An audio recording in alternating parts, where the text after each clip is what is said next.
Hello everyone, welcome to back my YouTube channel. तो आज हम बात करने वाले हैं लो ब्लड प्रेशर के बारे में। इसके सिम्टम क्या होते हैं और ये किस वजह से होता है और इसका ट्रीटमेंट क्या है। तो आइए वीडियो को अब शुरू करते हैं।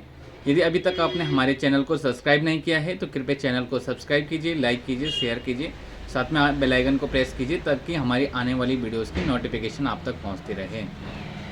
तो जो लो ब्लड प्रेशर होता है, बॉडी का जो ब्लड प्रेशर होता है वो 120 और 80 mmHg में होता है, जो मेल के लिए होता है, और जो फीमेल के लिए होता है वो 110 से 70 mmHg में होता है, जिसको हम डायस्टोलिक, सिस्टोलिक और डायस्टोलिक ब्लड प्रेशर होता है ये।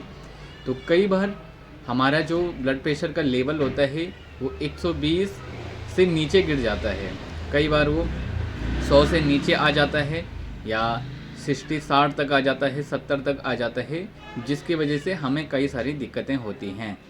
तो इसके कारण सबसे पहले जानें ये किस वजह से हो सकता है। तो ब्लड प्रेशर लो होने के कारण क्या हैं? इसका मुख्यतः कारण है ब्लीडिंग। आपको किसी भी बॉडी में किसी भी पार्ट से नाक से खून निकल रहा है, या किसी भी पार्ट से कोई खून निकल रहा है, या महिलाओं में पीरियड के समय ब्लीडिंग होना, उससे ब्लड प्रेशर लो हो जाता है। सेकंड जो इसका कारण है वो है वीकनेस। आजकल जो न्यूट्रिशन है, डाइट है, अगर उस डाइट को फॉलो नहीं किया जाता तो उससे भी ब्लड प्रेशर लो हो जाता है। कई बार खाली पेट रहने से भी आपका ब्लड प्रेशर लो हो जाता है, तो निरंतर डाइट लेना इसमें उचित रहता है। नंबर थर्ड होता है एंजाइटी। यदि एंजाइटी है, दिमाग में प्रेशर है, तो उसकी वजह से भी ब्लड प्रेशर लो हो सकता है। चौथा जो कारण होता है इसका वो होता है यदि आपकी कोई सर्जरी वगैरह हुई है, उसकी वजह से आपका भी ब्लड प्रेशर लो हो जाता है।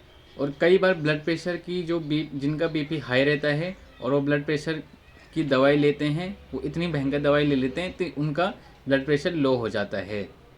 और जो सबसे लास्ट कारण होता है इसका, बॉडी में पानी की कमी। शरीर में जब पानी की कमी हो जाती है और इलेक्ट्रोलाइट का इम्बैलेंस हो जाता है, बॉडी के जो इलेक्ट्रोलाइट होते हैं वो कम हो जाते हैं, उसकी वजह से भी ब्लड प्रेशर लो हो जाता है। तो आइए इसके सिम्टम में बारे में जानें, इसके सिम्टम क्या हो सकते हैं। जब भी ब्लड प्रेशर लो होता है तो आंखों के सामने अंधेरा सा छा सकता है, चक्कर आ सकते हैं, बेहोशी हो सकती है, हाथ पांव काम करने बंद हो सकते हैं, हाथ पांव में कंपन हो सकती है, तेज़ी से सिर में दर्द हो सकते हैं। तो ये इसके लक्षण होते हैं।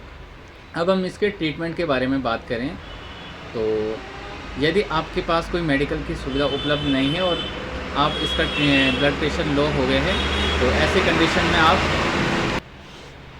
कंडीशन में आपको पेशेंट को लिटा देना है। पेशेंट के पाँव के नीचे तकिया रख देनी है, जिससे ब्लड का सर्कुलेशन ब्रेन तक हो जाता है और जिससे चक्कर आने बंद हो जाते हैं।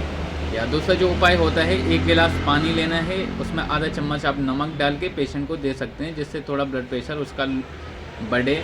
या आपके पास ORS होता है, 1 लीटर पानी में घोलकर पेशेंट को पिला सकते हैं। अब हम इसके ट्रीटमेंट के बारे में बात करें तो ब्लड प्रेशर लो कई वजह से हो सकता है। यदि ब्लड लॉस की वजह से BP लो हुआ है तो उसका ब्लड चढ़ाने की आवश्यकता होती है। यदि ब्लड कम है तो बॉडी में ब्लड का ट्रांसफ्यूजन किया जाता है। यदि किसी और वजह से इलेक्ट्रोलाइट्स का इम्बैलेंस हो गया है, या बॉडी में पानी की कमी हो गई है, सिर में दर्द हो रहा है, तो ऐसे में पेशेंट को आप नॉर्मल सेलाइन या RL की बोतल या नॉर्मल सेलाइन दे सकते हैं, जो एकदम सेफ होता है। नॉर्मल सेलाइन की बोतल देके आप पेशेंट को मल्टीविटामिन का इंजेक्शन उसमें डाल के पेशेंट का BP हल्का सा बढ़ जाता है। पर इसमें हम ये नहीं कह सकते हैं कि पेशेंट का ब्लड प्रेशर एकदम इसमें हाई हो जाएगा। वो धीरे धीरे अपना आप ही रिकवर हो सकता है, और आप उसमें कैप्सूल वगैरह, मल्टीविटामिन कैप्सूल एक रात को सोते समय दे सकते हैं, जिससे ब्लड प्रेशर जो लो होता है उसका लेवल धीरे धीरे अपने आप आ जाता है। तो मिलते हैं आपको अपनी नेक्स्ट वीडियो में। जय हिंद।